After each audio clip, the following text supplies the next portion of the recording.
Hi everyone, come with me to the opening of the newly remodeled open air theatre in Medugu, Borno State by the United Nations Office on Drugs and Crime under the Strive Juvenile Project.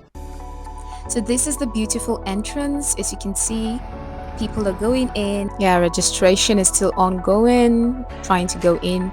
As you know, I'm a youth peace champion under the Strive Juvenile Project, so those are my colleagues trying to coordinate, make sure everyone gets in. Representatives from different organizations and the government were present. Yeah, that's me giving people the souvenirs as they go inside and chit-chatting as well.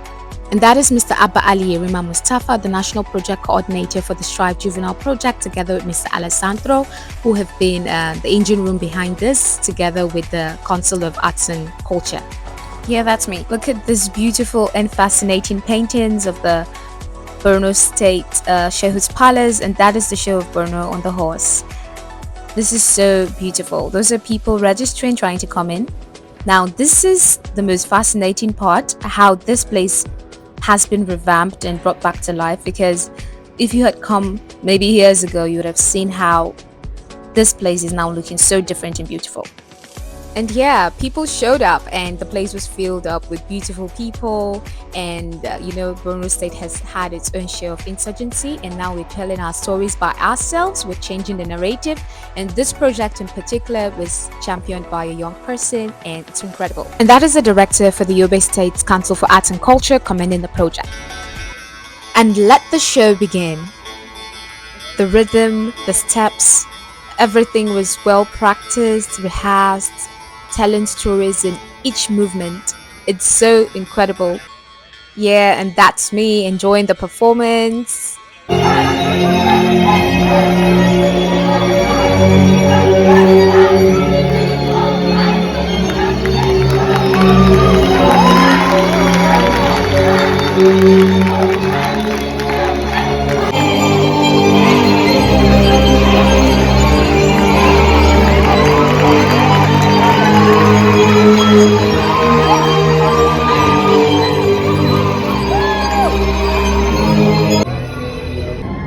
Okay, did you miss me? At this point during the performance, everyone there wanted to just stand up and start running because we were all startled.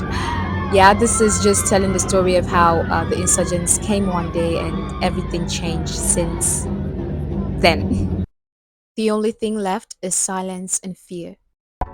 And here we remember the Chibok girls that were abducted in 2014, the Dapchi girls, the numerous killings, bombings and bloodshed, the farmers, the humanitarian workers that were killed. We remember and we recall. But however, we are resilient. Here I believe the performer is singing a song of lamentation, which tells the story about her predicament, how she has been abducted and now given a gun. These are the abducted people, and they're going around with their guns, they're being trained while the insurgents are there. That is why the Nigeria call to action sees children formerly associated with violent extremist groups as primarily victims, because children cannot give consent and were forcefully recruited. I have been caged. My freedom has been snatched away. I live in constant fear, doubt of what tomorrow holds for me. I'm a girl with so much potentials, and yet I doubt, can I ever recover from this? Yes, I believe that is what this story is talking about.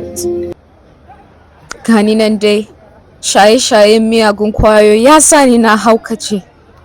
Ban san me nike yi ba.